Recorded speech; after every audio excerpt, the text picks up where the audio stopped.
Hi പ്രിയമുള്ളവരെ, നിങ്ങളെല്ലാവരും സുഖമായിട്ടിരിക്കുന്നു എന്ന് വിശ്വസിക്കട്ടെ.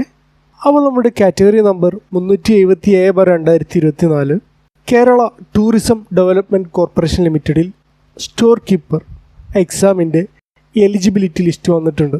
അപ്പോൾ ആ ഒരു പോസ്റ്റിൻ്റെ നിലവിലെ വേക്കൻസി, അതുപോലെ മെയിൻസ് എക്സാം ഡേറ്റ് തുടങ്ങിയ കാര്യങ്ങളാണ് ഈ ഒരു വീഡിയോയിലൂടെ ചർച്ച ചെയ്യാൻ വേണ്ടി ഉദ്ദേശിക്കുന്നത്. അപ്പോൾ പുതിയൊരു വീഡിയോയിലേക്ക് നിങ്ങൾക്കെല്ലാവർക്കും ഹാർദമായ സ്വാഗതം. ഈ ഒരു എക്സാമിൻ്റെ പ്രിലിംസ് എക്സാമിനെ പറ്റി പറയുകയാണെങ്കിൽ 2 ഘട്ടമായിട്ടാണ് ആ ഒരു എക്സാം നടന്നിട്ടുണ്ടായിരുന്നത്. ഒന്നാം ഘട്ടം ഒക്ടോബർ 25-നും 2ാം ഘട്ടം 2025 നവംബർ 8-നാണ് നടന്നിട്ടുണ്ടായിരുന്നത്. ഈ ഒരു എക്സാമിന് വേണ്ടിയിട്ട് അപേക്ഷിച്ചിരുന്നത് 2,88,105 പേരായിരുന്നു.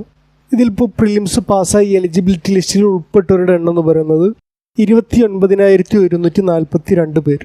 അതായത് ഏകദേശം ഒരു 10% ആളുകളാണ് ഈ എലിജിബിലിറ്റി ലിസ്റ്റിൽ ഉൾപ്പെട്ടിട്ടുള്ളത്. ഈ ഒരു എക്സാമിൻ്റെ കട്ട് ഓഫ് നോക്കുകയാണെങ്കിൽ 65.4798 എന്നുള്ളതാണ്. ഈ ഒരു എക്സാമിൻ്റെ മാർക്ക് ഇപ്പോൾ നിലവിൽ പ്രൊഫൈലിൽ വന്നിട്ടുണ്ട്. സോ നിങ്ങൾക്ക് വേണമെങ്കിൽ ചെക്ക് ചെയ്ത് നോക്കാവുന്നതാണ്. അടുത്തതായിട്ട് സംസാരിക്കാൻ പോകുന്നത് ഈ ഒരു പോസ്റ്റിൻ്റെ വേക്കൻസിയെ കുറിച്ചാണ്. നോട്ടിഫിക്കേഷൻ വന്ന സമയത്ത് ഒരു വേക്കൻസിയാണ് ഉണ്ടായിരുന്നത്. എന്നാൽ നിലവിൽ 3 വേക്കൻസി റിപ്പോർട്ടായിട്ടുണ്ട്. ഇനി അടുത്തതായി പറയാൻ വേണ്ടി പോകുന്നത് ഈ ഒരു എക്സാമിൻ്റെ ഡേറ്റിനെ പറ്റിയാണ്. നിലവിൽ ഔദ്യോഗികമായിട്ട് PSC ഒരു എക്സാമിൻ്റെ ഡേറ്റ് പ്രസിദ്ധീകരിച്ചിട്ടില്ല. ഷോർട്ട് ലിസ്റ്റ് പ്രസിദ്ധീകരിച്ച് 2 മാസത്തിനുള്ളിലാണ് മെയിൻ എക്സാം നടത്താറുള്ളത്.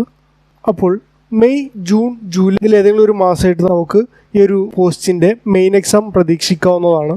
PSC ഔദ്യോഗികമായിട്ട് ഇത് പബ്ലിഷ് ചെയ്യുന്ന മുറക്ക് നമ്മുടെ ചാനലിൽ ഇത് അപ്ഡേറ്റ് ചെയ്യുന്നതാണ്.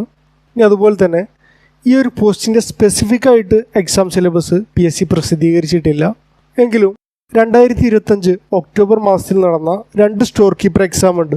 ആ 2 സ്റ്റോർ കീപ്പർ എക്സാമിൻ്റെ മെയിൻസിൻ്റെ സിലബസ് കോമൺ ആയിരുന്നു. ആ ഒരു സിലബസാണ് ഞാനിവിടെ ചേർക്കാൻ പോകുന്നത്.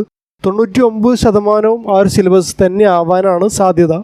ഇനി എന്തെങ്കിലും മാറ്റങ്ങൾ ഉണ്ടാകുന്ന പക്ഷം നമ്മുടെ ചാനലിൽ തന്നെ നിങ്ങൾ അപ്ഡേറ്റ് ചെയ്യുന്നതാണ്. സോ ഇത്രയുള്ളൊരു വീഡിയോ, ഈ ഒരു വീഡിയോ നിങ്ങൾക്ക് ഉപകാരപ്പെട്ടു എന്ന് പ്രതീക്ഷിക്കുന്നു.